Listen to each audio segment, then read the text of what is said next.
Wake County parents charged with abuse of their 4-month-old baby. The disturbing case investigators are laying out. And it could be a lifeline for financially troubled St. Augustine's University, who could soon be giving them up to $30 million to pay staff. A weekend cold front is bringing the potential for dangerous storms. I'll time it out. Plus, how long Ernesto will stir up rip currents on our coast. Thank you for joining us here tonight at 7 o'clock. I'm Dan Haggerty. 2 Wake County parents accused of felony child abuse are in jail tonight, accused of hurting their 4-month-old baby boy on purpose. Christopher Chambers and Taya Brown turned themselves in Thursday. WRAL's Aaron Thomas, live for us in Zebulon tonight. Aaron, the details of this abuse are simply terrible, that someone could do this to an infant.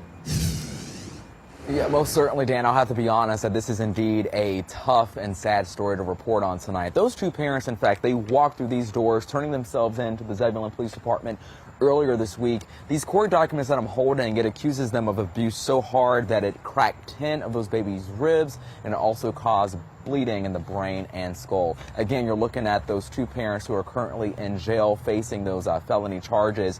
Tonight, we did have a chance to stop by that home listed as the address where the mother lives, and no one answered the door. When I reached out to Zebulon Police Department on the child's current status, Chief Jackie Boykin told me that the child is currently in the custody of Child Protective Services and is making improvements. She says that the detectives coordinated with their attorneys for the 2 to turn themselves in. What's unclear is what prompted them to turn themselves in. Was the baby in distress, or was there a tip from the community? Now, both of those parents are both in jail on a $500,000 bond each. Stay with us on our late news beginning at 10 on Fox 50 as we speak with a child abuse prevention agency and what's being done to try to prevent these horrendous acts from happening in our communities. Aaron Thomas, WRAL News, live in Zebulon. Thank you to Aaron. And for everyone at home, I know those details are disturbing. I mean, we do want you to be able to watch this newscast with your family, and that story was far from family friendly. I know a lot of you have a hard time hearing those types of stories, and so do I. But it is important that we deal with that discomfort, and I'll tell you why. Here's how the National Children's Advocacy Center puts it. They say, quote, reporting on child abuse is a difficult but important duty for journalists. But they also make this important distinction to that, saying, quote, stories focusing on the abuse with no information about prevention or solutions can lead the audience to feel powerless. So let's do that. Let's point you in the direction of some information and those resources, because you are not powerless. Safe Child NC, for instance, has volunteer programs, support groups, information for parents, and tools to report abuse. The Positive Childhood Alliance has online training and a search tool to find programs near you. Both groups take donations, and there are plenty of other local groups and organizations, all of them just a Google search away. This is Brian Schrader in the WRAL Live Center. Need to let you know about a traffic problem that persists in eastern Wake County. This is on 64 westbound, just beyond the Edgemont Road Bridge, just before you get to 64 Business. We've had this crash out here for more than an hour now. You can see a few vehicles involved. No indications of serious injuries. It looks like a tow truck is on the way to get that cleared up. But take a look at these delays. If you're leaving Zebulon, trying to head back toward Knightdale and Raleigh, very heavy backups on 64 westbound. You might consider using 97 as a better route. Good advice there, Brian. Thank you. Meteorologist Kat Campbell joining us now in the WRAL Severe Weather Center. You got the weekend ahead of us, Kat. How are things looking? Well, you know, it's dinner time on a Friday. Looking pretty good out there right now, Dan, but things change as we get into the weekend, especially by dinner time Sunday. Highs are going to be near 90 this weekend. A more humid feel returns, and so do those storm chances. A 30% chance tomorrow, a much better chance comes on Sunday. Some of the rain could actually be tomorrow morning, a little bit of a midday lull, and then tomorrow afternoon we could see some hit or miss storms. But Sunday, we've got a front arriving. That'll bring a 60% chance of rain and the threat for some severe storms. It's a level 2 out of 5 risk for the areas in yellow. That's most of our viewing area: Raleigh, Rocky Mount, Wilson, Fayetteville, Johnston County, just some of the areas that are included in that level 2 threat for damaging wind gusts and some heavy rain possible as well. All thanks to this front moving in. We're also tracking Hurricane Ernesto. I'll let you know how much longer that rip current threat will continue coming up. Sounds good, Kat. Let's get you caught up on some of the biggest stories of the day. Here are the 5 things you should know tonight. St. Augustine's University just received a new line of credit. It's a $30 million deal with a venture capital group out of Durham. The first loan will be for $7 million, and this money will be used to refund students and to pay faculty and staff, which the university has been delayed in doing. Classes will begin there on September 3rd. That escaped murderer that was on the run for most of this week is back in custody now. Here's some video of his arrest outside of Charlotte. Investigators are still looking into how Ramon Alston escaped from custody, though, in Orange County. They believe Jacobia Crisp helped him to escape. She was arrested in Alamance County. Alston was convicted of killing a 1-year-old in Chapel Hill and will resume serving his life sentence. Could face additional charges for his escape. A Pine Tops police officer faces felony charges connected to January 6th. John Carl admitted to the FBI that he was at the Capitol that day and shared images from his phone. Court documents show he was in the front of that crowd of rioters confronting police officers. Pine Tops hired Carl as an officer in 2023. He is now suspended from the force. So you heard Kat mention it a second ago, a warning if you're headed to the coast this weekend. There could be dangerous rip currents in the surf. It's all because of Hurricane Ernesto. The Category 2 storm is headed toward Bermuda, and it knocked out power to hundreds of thousands of people in Puerto Rico. A popular Chapel Hill restaurant closes its doors this weekend. Tomorrow is the final day of service at Mama Dip's Kitchen. The owner announced this a while back that they'd be closing after a 50-year run. What a legacy. They posted to social media thanking all of their customers. Vice President Kamala Harris was in Raleigh today. It was her first visit to North Carolina since being named the Democratic presidential candidate. WRAL Sean Gallagher shows us how voters responded to her plan for improving the economy.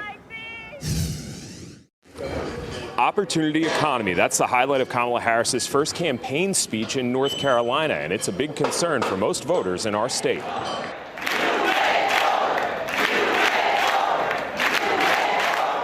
The invite-only crowd at Harris's speech was happy to hear her plans for improving the economy. She's a smart young lady, and I think she has her fingers on the pulse of this country. I think, there's some more room to grow, and I think she's going to do it.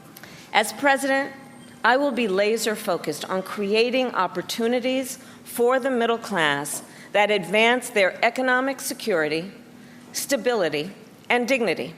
With the economy as voters' largest issue in North Carolina, Harris's speech honed in on the multifaceted issue: housing, groceries, and prescription drugs, with one common denominator. Building up the middle class will be a defining goal of my presidency, because I strongly believe when the middle class is strong, America is strong.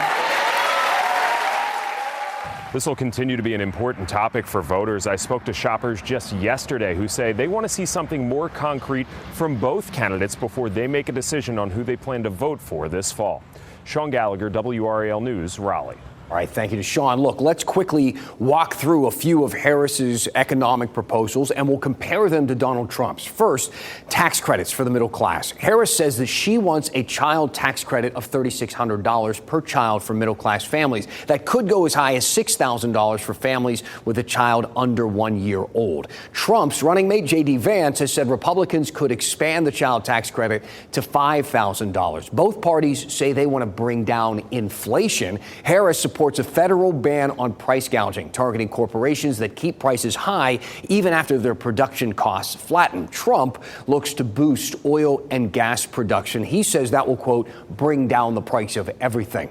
That brings us now to trade. Trump has said that he wants to implement a minimum 10% tariff on all imports from all countries. Today, Harris says she does not support this idea, but she has not shared a specific trade plan of her own. Of course, those were very simplified versions of their larger policy agendas. You can find more of the finer details on WRAL.com. Hey, the news at 7 isn't over just yet. Up next, meet the group in Raleigh that's keeping kids out of gangs. Then, why did it take so long to finally break ground on that huge racket sport facility in Briar Creek? And why is the price tag more than doubled? We're going to talk about it right after the break.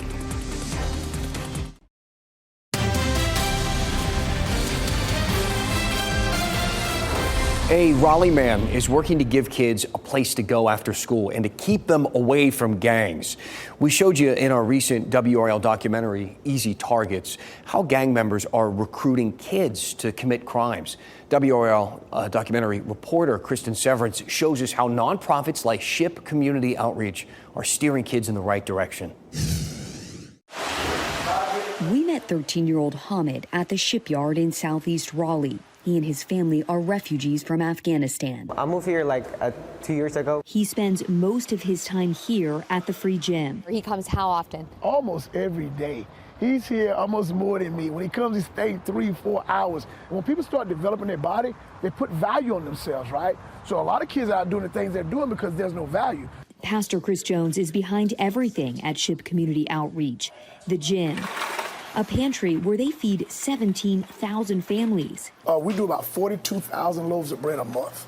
42,000. We're one of the only, I would think, one of the organizations in the city that at most of our outreach, we give away protein. So we make sure that we have meat. The pantry has a meat freezer to provide protein to families and a place where they grow vegetables. We have hydroponic system here. We also have what they call a misting system here. We met Pastor Chris while doing our recent documentary, Easy Targets, Gangs Getting Younger in North Carolina. Does Raleigh have a gang problem? Oh yes, most definitely. He built the free gym to give kids a place to go.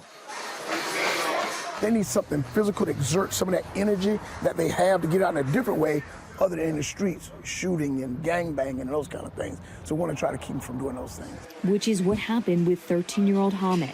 Like in my neighborhood, I have a bad neighborhood, so those people that who are there, so they try to like push me to the gang, so like become one of them. So I had to really think about it. So I had to like choose between gang and a good life. Oh yeah, so he's been pressured. He came and talked to me about it, and I told him no. I said, don't do that, right?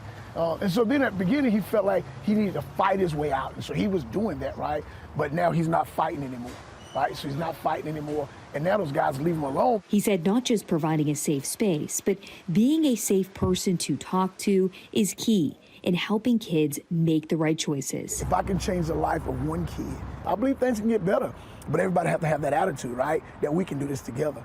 Okay, I'm just one Chris Jones. All right, we need other people working in their areas. Kristen Severance, WRAL News, Raleigh. All right, Jones said that they are currently adding several new areas to the facility, including a homework club and a place to get a meal after school. You can watch our entire WRAL documentary, Easy Targets, on WRAL.com.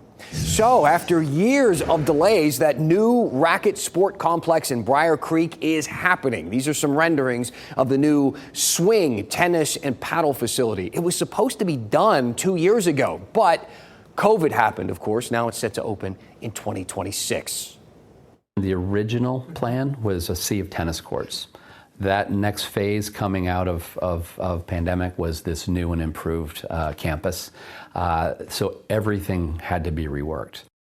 Swing's CEO spoke to us after yesterday's virtual groundbreaking, as they called it, a little ceremony. You're taking a look at some of it now. Since then, we have learned that the project is going to cost more, jumping from $55 million in 2022 to $125 million. We want to talk about that price tag for just a second. But first, what exactly is a virtual groundbreaking? Like breaking ground virtually? Seems kind of like some bad news for the golden shovel industry. You know what I mean? We looked up golden openings where shovels retail at $275 a piece. Probably a little nervous about this virtual groundbreaking trend catching on. But we dug a little deeper, no pun intended, and it turns out that there was a real groundbreaking, and it was at the real site in Raleigh with, you guessed it, golden shovels. Which is ironic because, like I said, the project got super expensive, way over budget. And that's due in part to the rising cost of construction. It is a problem with projects all over the city. Last year, the city of Raleigh approved design reductions to the East Civic Tower project because of construction costs. The state needed help from a private developer to finish the new DHHS headquarters over on Blue Ridge Road because of construction costs there as well. Again, this has been an issue everywhere. Earlier this year, the city adjusted the plan to widen Six Forks Road, you guessed it again, because of construction costs. This is a problem not just here, all over the country. The National Association of Home Builders reports the cost of ready-mix concrete is up 33% over the last 4 years. Steel mill products are up 72%. Costs, of course, could come back down or at least stabilize. For instance, the price of lumber was through the roof during the pandemic, but since 2021 has dropped 75%. If that doesn't happen, I'm no accountant, but maybe we could save a few bucks by not buying golden shovels. Kat? I'm meteorologist Kat Campbell. The dual Doppler 5000 radar showing a bit of rain to our west this evening. It's very slow moving, so by the time it gets here, we're going to lose a lot of the energy from the day, the sunlight, with our sun setting shortly after 8 o'clock. And that'll happen for the last time on Sunday. It's our last 8 o'clock sunset. We'll watch for some showers to move through overnight, perhaps a rumble of thunder, and we could see some of this activity that's moving through the mountains right now hold together. It'll dissipate as it moves our way, but it may arrive in the form of just a few isolated showers and storms early tomorrow morning. So don't be surprised if you wake up to a little rain early tomorrow. Sunday is when this cold front actually pushes our way, and that's going to bring a better chance for storms. But it's also going to bring another drop in humidity, and I think it's going to be a more significant drop than what we saw outside this week. So let's track it. We've got a flow out of the southwest drawing in all this Gulf Coast moisture during the weekend. It's going to be quite humid. Here comes the front, though, and we start to see this front finally clear the area on Monday. Behind the front, a northwest wind. That gray that you see there, that's drier air, and that is pushing in from the northwest Tuesday, and it'll be with us for the middle of next week. Should be even less humid than this week. It really looks great. But over the weekend, very August-like highs near 90, high humidity, and storm chances both days. The chance you'll see rain tomorrow, 30%. The chance you'll see rain Sunday, 62%. And keep in mind, most of this is going to be during the afternoon and evening. There is the threat for some damaging wind gusts and storms on Sunday. If you're headed to the beach this weekend, stay out of the water. The rip current risk is high for the weekend, and rip current fatalities are all too common across the Carolinas. Our dangerous rip currents are expected to be with us not just today, but all the way through the weekend. We average about 8 fatalities per year, and we've seen 5 so far this year in North and South Carolina. All of those came during the month of July. Here's how to escape a rip current. It's going to pull you away from the shoreline. You need to swim parallel to the shoreline. Either direction is fine. And then once you're out of it, swim back ashore. Hurricane Ernesto remains a powerful Category 2 hurricane. Top winds about 100 miles per hour. Kind of a lopsided satellite presence. It's not looking all that healthy as it moves ashore in Bermuda. That's expected to happen early tomorrow morning. There is a chance it could weaken some. Still a lot of heavy rain, strong winds expected there. Looking ahead at the next 7 days, we've got to get through the weekend storm chances. Monday, the front's not out of here yet, so still some rain chances lingering. But next week looks exceptional. Highs in the low to mid 80s, lows in the 60s. Not too hot, not too cold, not too humid. Sounds pretty good for me, Dan. I'm going to be Goldilocks. Appreciate it. All right, don't go anywhere. We got a treat for you on this Friday evening. It's move-in week at universities across our area. We dug up a WRAL story on UNC Move-In Day from 1984. That's next.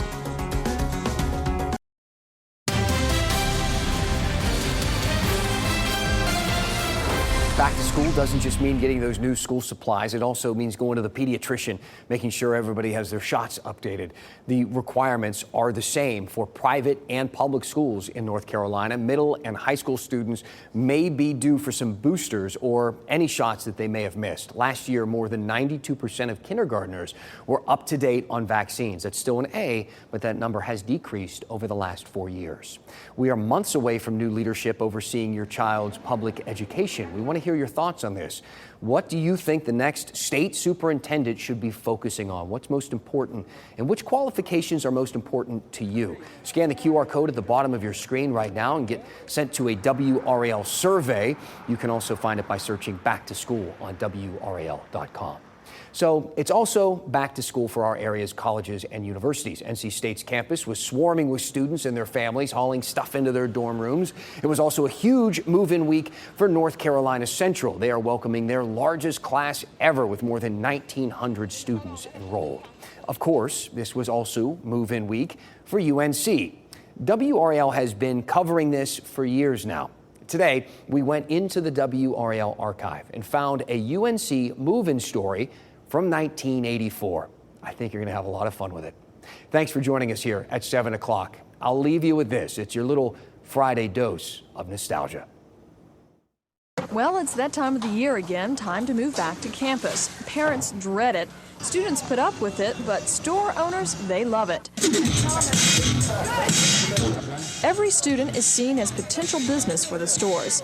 So many of the stores along Franklin Street in Chapel Hill sponsored a street party today, complete with a dance contest with a cash prize and other giveaways like free lemonade. It may cost the stores now, but they say it will pay off in the next 9 months to come. It's done to introduce this street to them, let them know how this street is, and have fun and just have a great time, and then maybe they'll come back later on during the year and shop with us. That's the idea of this particular thing. The sound of this ringing cash register tells the owner of this ice cream shop that the students are indeed back. When the students are here, you've got 22,000 students. Plus, you'd have probably another 8,000 between the faculty, support personnel, and their families are there. So that's like 30,000 people. When the students are not here, even in summer school, you only got 6,000 students in the summer school. So it's a pretty big difference. The merchants are hoping the students will do most of their back-to-school shopping after arriving on campus, but prices can sometimes be higher in college towns, so some students choose to bring the necessities of college life with them.